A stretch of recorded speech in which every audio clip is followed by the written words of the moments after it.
Hello বন্ধুরা, বর্তমান সময়ে আমরা অনেকেই ওয়াইফাই ইউজ করে থাকি। আর ওয়াইফাই ইউজ করার জন্য আমাদের প্রয়োজন হয় রাউটারের। আমাদের অনেক সময় আমাদের রাউটারটিকে রিসেট করার প্রয়োজন হয়। আর আমরা আমাদের রাউটারটিকে দুইভাবে রিসেট করে নিতে পারি। প্রথমত আমরা আমাদের রাউটারের পেছনে থাকা রিসেট বাটনে প্রেস করে আমরা রাউটারটিকে রিসেট করতে পারি। দ্বিতীয়ত আমরা আমাদের রাউটারে লগ ইন করে আমরা আমাদের রাউটারটিকে রিসেট করতে পারি। বন্ধুরা, আজকের ভিডিওতে আমি আপনাদেরকে দেখাবো কিভাবে আপনি খুব সহজে আপনার রাউটারে লগ ইন করে আপনার রাউটারটিকে নিজে নিজে রিসেট করে নেবেন। এবং বন্ধুরা, আজকের এই ভিডিওতে আমি আপনাদেরকে একটি বোনাস টিপস দিব। তাহলে ভিডিওটি কন্টিনিউ করতে থাকুন, কোথাও কোনো স্কিপ করা ছাড়া। বন্ধুরা, প্রথমে আপনাদেরকে চলে যেতে হবে গুগল ক্রোম ব্রাউজারে। দেখুন বন্ধুরা, আমি চলে এসেছি আমার ফোনে থাকা গুগল ক্রোম ব্রাউজারে। গুগল ক্রোম ব্রাউজারে আসার পর বন্ধুরা, আমি এখান থেকে সার্চ অপশনে 192.168.0.1 লিখে সার্চ করলাম। বন্ধুরা, টিপি লিঙ্কের সকল রাউটারের আইপি অ্যাড্রেস সেম 192.168.0.1। এরপর বন্ধুরা সার্চ করবেন। সার্চ করার পর বন্ধুরা আপনাদের সামনে টিপি লিঙ্ক C20 রাউটারের এইরকম একটি ইন্টারফেস শো করবে, বা অন্যান্য টিপি লিঙ্ক রাউটারেরও সেম এরকম ইন্টারফেসটি আপনারা দেখতে পাবেন। এরপর বন্ধুরা এখানে আসলে ইউজার নেম ও পাসওয়ার্ড। বন্ধুরা, আপনার রাউটারটি সেট আপ করার সময় যে ইউজার নেম দিয়েছিলেন সেই ইউজার নেমটি প্রথমে বসিয়ে দেবেন, এবং পাসওয়ার্ড হিসেবে যে পাসওয়ার্ডটি দিয়েছিলেন সেই পাসওয়ার্ডটি এখানে সেমভাবে বসিয়ে দিতে হবে। দেখুন, আমি আমার রাউটারের ইউজার নেম দিয়েছিলাম R00104 এবং পাসওয়ার্ডও সেম দিয়েছি R00104 দিয়েছি।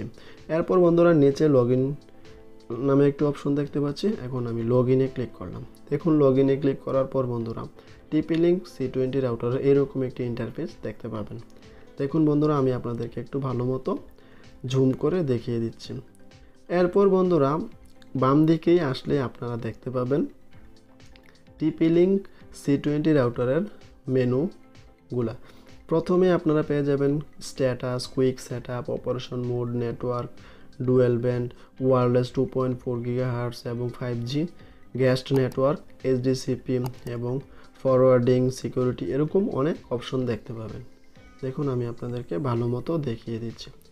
এরপর বন্ধুরা আপনারা সবার নিচে দেখতে পাবেন সিস্টেম টুলস বলে একটি অপশন। আপনারা সিস্টেম টুলসে চলে যাবেন। সিস্টেম টুলসে আসার পর বন্ধুরা 4 নাম্বার অপশনটিতে দেখতে পাবেন ফ্যাক্টরি ডিফল্টস। এটিতে ক্লিক করবেন। এটিতে ক্লিক করার পর বন্ধুরা আপনাদের সামনে এইরকম একটি ইন্টারফেস শো করবে। বন্ধুরা, আপনার রাউটারটি রিসেট করার আগে আপনাদেরকে অবশ্যই একটি কাজ করে নিতে হবে। সেটি হচ্ছে আপনাদের টিপি লিঙ্ক রাউটারের পেছনের পাসওয়ার্ড বা 8 ডিজিটের পিনকোডটি অবশ্যই আপনার খাতায় নোট করে রাখতে হবে।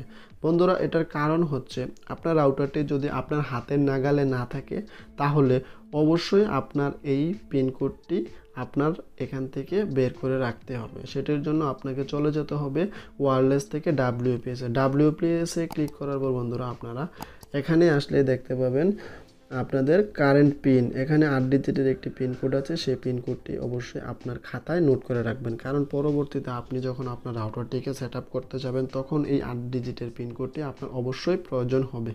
বন্ধুরা, WPS থেকে আমাদের রাউটারের পেছনে থাকা 8 ডিজিটের পিনকোডটি আমি নিয়েছি। এখন আমি আমার রাউটারটিকে রিসেট করার জন্য সরাসরি চলে যাচ্ছি সিস্টেম টুলসে। দেখুন, আমি সিস্টেম টুলসে ক্লিক করলাম। সিস্টেম টুলসে ক্লিক করার পর বন্ধুরা আপনাদের সামনে এরকম একটি ইন্টারফেস চলে আসবে। এখানে আসার পর বন্ধুরা আপনারা নিচে দেখতে পাবেন ফ্যাক্টরি ডিফল্টস। এই ফ্যাক্টরি ডিফল্টসে ক্লিক করবেন। দেখুন বন্ধুরা, আমি ফ্যাক্টরি ডিফল্টসে ক্লিক করলাম। ফ্যাক্টরি ডিফল্টসে ক্লিক করার পর বন্ধুরা আপনাদের সামনে এরকম একটি ইন্টারফেস শো করবে। এখানে আসলে আপনারা ডান দিকে দেখতে পাবেন রিস্টোর বলে একটি অপশন। দেখুন বন্ধুরা, আমি এখন রিস্টোরে ক্লিক করব। দেখুন, রিস্টোরে ক্লিক করার পর বন্ধুরা আপনাদের সামনে এখানে দুইটি অপশন আসবে। এখান থেকে আপনারা ওকেতে ক্লিক করবেন। দেখুন বন্ধুরা, আমি এখন ওকেতে ক্লিক করলাম। ওকেতে ক্লিক করার পর বন্ধুরা আমাদের রাউটারটি ফ্যাক্টরি রিসেট হতে শুরু করে দিয়েছে। বন্ধুরা, এইভাবে আপনি আপনার রাউটারটিকে ফ্যাক্টরি রিসেট করে নিতে পারবেন রাউটারে লগ ইন করে। বন্ধুরা, এখন আমি আপনাদেরকে দেখিয়ে দিব আমার রাউটারটি ফ্যাক্টরি রিসেট হয়েছে কিনা। সেটি দেখার জন্য আমি আমার ফোনের স্ট্যাটাস বারটিকে এখন আমি টান দিয়ে নামিয়ে দিচ্ছি। দেখুন আমি আমার ওয়াইফাই এর অপশনটিতে ক্লিক করলাম। ওয়াইফাই এর অপশনটিতে ক্লিক করার পর বন্ধুরা দেখুন আমাদের রাউটারটি ফ্যাক্টরি রিসেট হয়ে আমাদের রাউটারের নাম শো করছে টিপি লিঙ্ক এবং টিপি লিঙ্ক 5G শো করছে। এভাবে বন্ধুরা আপনারা আপনাদের রাউটারে লগ ইন করে আপনার রাউটারটিকে খুব সহজে আপনার রাউটারটিকে ফ্যাক্টরি রিসেট করে নিতে পারবেন। আজকের ভিডিওটি এ পর্যন্ত। যদি ভিডিওটি ভালো লেগে থাকে তাহলে অবশ্যই আমার চ্যানেলটিকে সাবস্ক্রাইব করবেন। ধন্যবাদ। আসসালামু আলাইকুম।